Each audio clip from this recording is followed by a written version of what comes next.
Assalamualaikum warahmatullahi wabarakatuh. Good day, ma'am, and good day, everyone. Today, I would like to talk about what I have learned in this CLT curriculum class in the entire semester. Alright, let's get to the materials.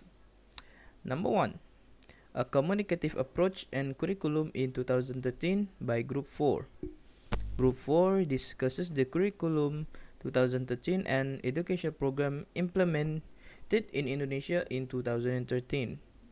The curriculum is a set of instructional activities consisting of several important elements, including purpose, content, procedures, resources, and tools of assessment. Group 4 compares the features of Curriculum 2013 with KTSP 2006, highlighting the emphasis on character development, comprehensive learning, subject integration, critical thinking, flexibility, and student-centered instruction in Curriculum 2013. They also discusses the communicative language teaching, or or known as CLT approach, and its emphasis on communication integration of of skills, group or pair activities, use of technology, and standard competency. The advantages of Curriculum 2013 include a focus on character building, a comprehensive approach to learning, integration of subject, emphasis on critical thinking and problem solving skills, and greater flexibility. However, the disadvantages includes a lack of resources, uneven implementation, and a complex assessment system. B. What and how to conduct situation and need analysis in curriculum by Group 1. Group 1 discusses on the important components of developing a language curriculum, specifically situation and need analysis. It includes definition and explanation from various experts such as Richard, National and McAllister, Hutchinson and Waters, and Grave. They discusses the process of conducting situation and need analysis, highlighting the importance of considering the context in which the language will be used, determining the needs, objective, and expectation of the learners, and involving the learners in the analysis to ensure that the curriculum meets their needs. They provide a comprehensive overview of the topic, drawing from multiple sources to present a well-rounded understanding of situation and need analysis in language curriculum development. C. Various types of approaches to English language development by Group 2. Group 2 provides a comprehensive overview of various approaches to English language development and curriculum design. They discusses approaches such as communicative language teaching, task-based language teaching, and content-based language teaching. They also cover the principle of organizing the content of a course, formulating goals and objectives, and strategies for effective learning. The document the They emphasize the importance of aligning course goals with learner needs and abilities and organizing the content into different modules. Overall, it provides a detailed guide for designing and delivering effective language course. D. Merdeka Curriculum by Group 5. Group 5, my group, discusses on the Merdeka Curriculum, an educational program in Indonesia that emphasizes competency-based learning and provides flexibility for teachers to choose various teaching tools to adapt to student learning needs and interests. We discusses the challenges in implementing the Merdeka curriculum in Indonesian schools, including the need for good and sustainable socialization of the new policy, habituation from teachers, school and students, and the adaptation of the demands of digital-based learning, especially in the context of the COVID-19 pandemic. We also discusses the communicative language teaching, or CLT, approach, which is a language teaching philosophy that emphasizes learning a language through interaction and communication rather than through memorization of different aspects of the language system.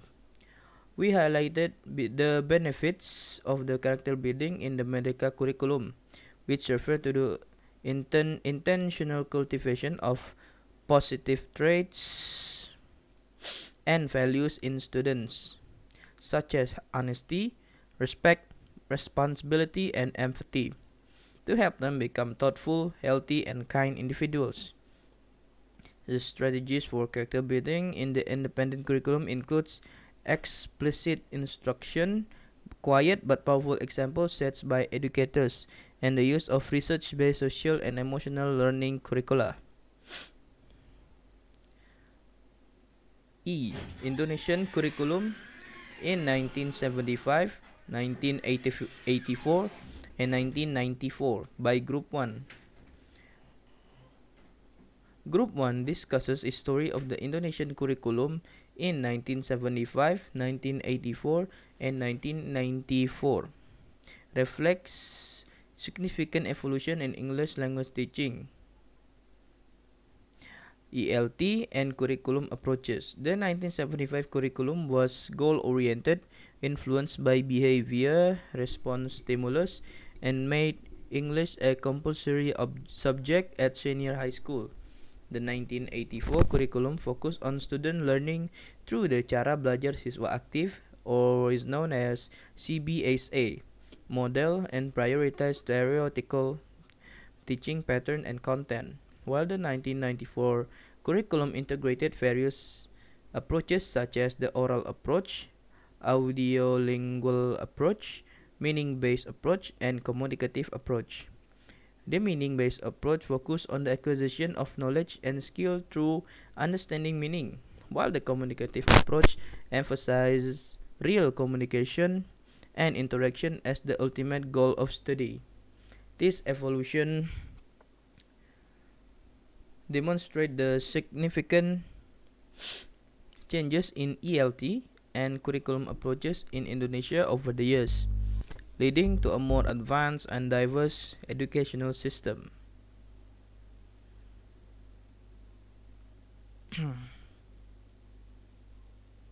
Alright, number 2. Choose 3 of the question below and explain your answer. Grammar translation and audiolingual methods were applied in teaching English in Indonesia up to early 1980s. How are these two methods different and similar from each other in terms of strategies teachers use in the classroom? Also, add explanation in what situation they are useful. B. Explain curriculum 1975, 1984, and 1994, and how they are similar and different from each other. Among the curricula, which one is the best? C. Compare curriculum 2013 and curriculum Merdeka. Analyze the two curricula and identify similarities and differences between the two curricula. After you list the similarities and explaining which curriculum you think is better to be applied in secondary school context and give your reasons. Okay, now that I've reached the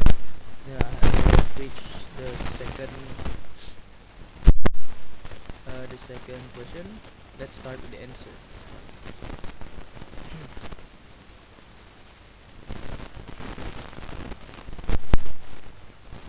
Similarities. A's. Similarities. Both methods focus on presenting language as a set of rules and structure that students need to learn and apply.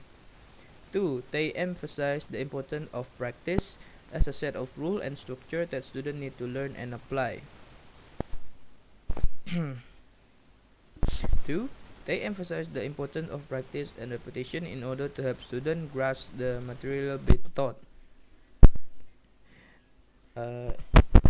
Differences. 1. Grammar translation method.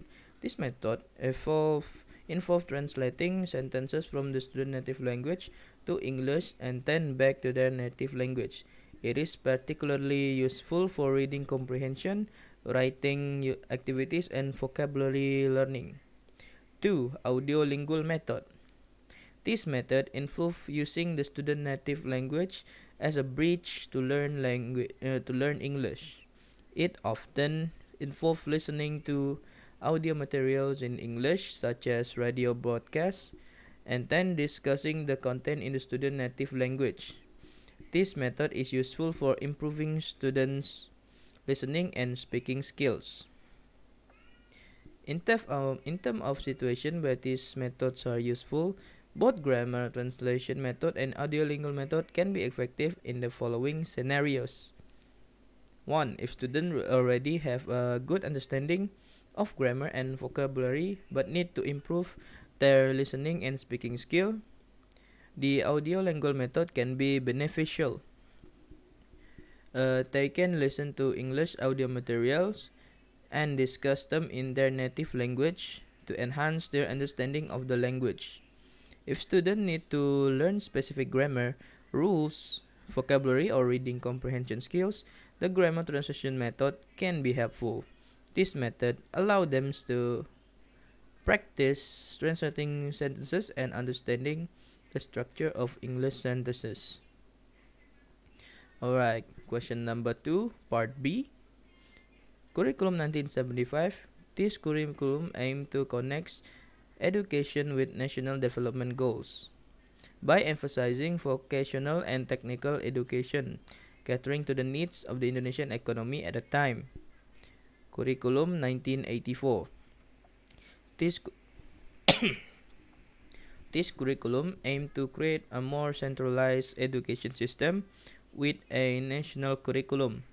It emphasizes the need for a standardized curriculum across the country to ensure uniformity in education quality, with an increased focus on moral and civic education in addition to academic subjects. Curriculum 1994. This curriculum aimed to enhance the quality of education by emphasizing a student-centered approach. It focused on improving critical thinking, problem-solving skills, creativity, and technology integration in education.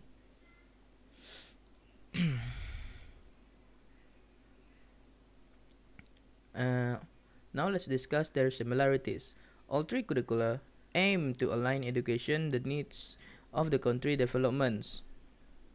They also to improve the quality of education, albeit through different approaches. Moral and civic education remain an integral part of the curricula.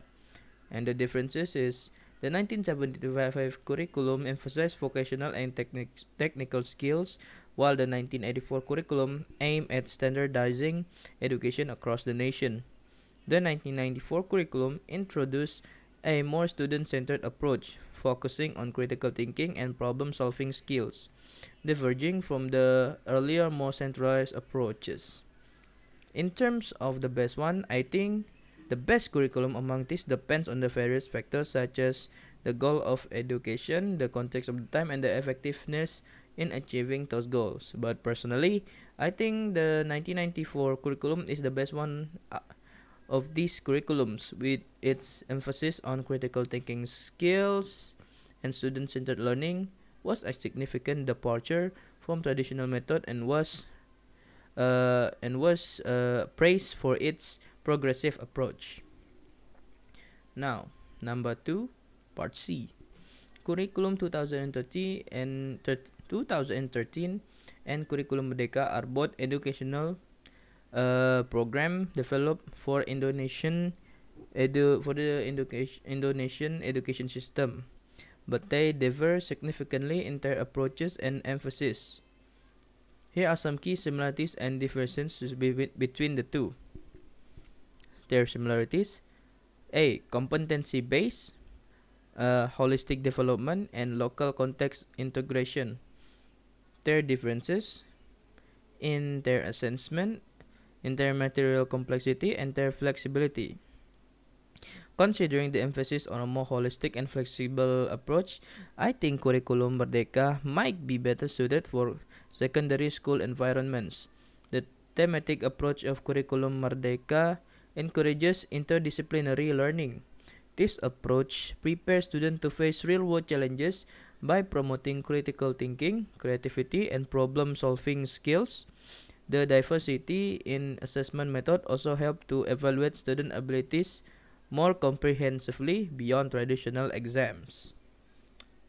Alright, I think that is all from me. Thank you for watching and have a nice day.